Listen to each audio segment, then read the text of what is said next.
বাড়িতে এসেছি, বাড়িতে এসে এই বসে আপনাদের বলছি। আরে বাবা, ওই অনন্ত রাধুর ওই বিয়ের ঘটনাগুলো এই যে মুম্বাইতে হলো, আর কি বলবো বলুন, বড় লোকদের কথা। তাদের বড় লোক, পয়সা থাকলে আপনি যা করতে পারেন। আপনার একটু পয়সা হয়েছে, আপনি দার্জিলিং ঘুরলেন।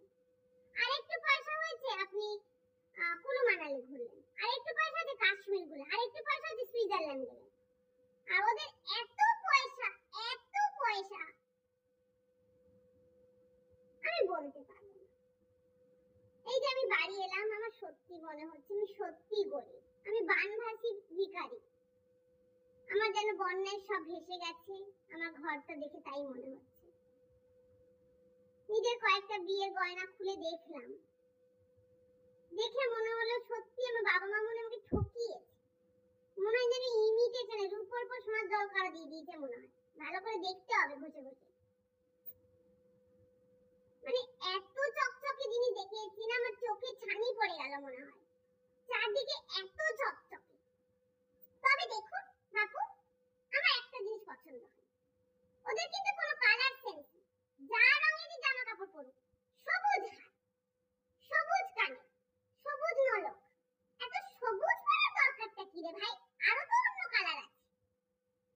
আরে আমি একটা গামছা কাপড় শাড়ি পরে গেছিলাম, গামছা শাড়ি, এই যে এখন হ্যান্ডলুমের গামছা শাড়ি, সুন্দর গামছা, লকেট, কড়ির কানের দুল পরেছিল।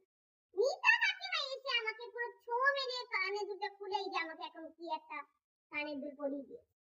সুন্দর মনে হয়। কি বলবে বলুন? আমি তো বলেছিলাম না না ওইটা ফেলবেন না, ওইটা আমাকে দিন, দিল। ওরা তো বুঝবে না, ওইসব স্টাইল বুঝবে না ওদের তো। আচ্ছা আপনারা বলুন, আপনারা তো সবই দেখেছেন, এত নায়ক নায়িকা গেছে, কার ঘাগরা কি কালার আপনার মনে আছে? মনে থাকবে না, এত সব একই, এত চকচকে, এত চকচকে হওয়ার দরকারটা। তবে একটা শান্তি, এই বাড়িতে এসে আমি এখন এই ভাত আলু সিদ্ধ খাবো, এর মতো আরাম কিন্তু আমি ওখানে পাই না।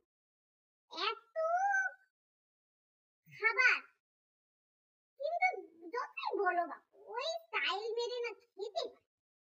একটা প্লেটের মধ্যে এইটুকু একটা মাংস দিয়েছে, তার মধ্যে গোলাপ পাপড়ি, তার মধ্যে একটা ছোট্ট ধনেপাতার পাতা। আরে ভাই, খাবো, একটু পেট পুরে খাবো, মানে এত তো স্টাইল মেরে খাওয়া যায় না। আমার বাপু পোষায়, ওই খাওয়া দাওয়াটা আমার ঠিক পোষায়।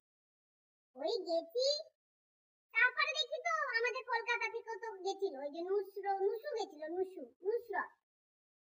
এই যে কোণে একটা কোণে দাঁড়িয়ে কোন রকমের ফটো তুলে পালিয়ে গেল, মানে আসেও নি। আমি বরং রাধিকার সাথে দাঁড়িয়ে দাঁড়িয়ে কথা বলছিলাম, ওরা তো রাধিকার সাথে আসলোই না, চেনেই না। ওরা তো দুনিয়ার সবাইকে দেখে দিয়েছে, এরাও চলে গেছে। মানে একটা তো ফটো স্ট্যাটাসে দিতে হবে। আমি অবশ্য গোটা বিয়ে বাড়িতে একটাই কাজ করেছি, ফটো তো তুলেছি, তবে সারা বিয়ে বাড়ি আমি খুঁজেছি মেঝে, এত হিরে মানিক্য পড়েছে সবাই, একটা যদি দানা পড়ে যায়, আমি যদি তুলতে পারি, ভাবুন তো কত আমি ইনকাম করতে পারবো। আমি গোটা বিয়ে বাড়ি খুঁজেছি ওরকম, কিন্তু পাইনি, একটাও পাইনি। যাই হোক, ঠিক আছে, গরিব আমরা গরিবই থাকবো, বড়লোক বড়লোকই থাকবে, আরো হবে বড়লোক। আমি নিজেকে এত গরিব ভাবতে ভাবতে আমি এখন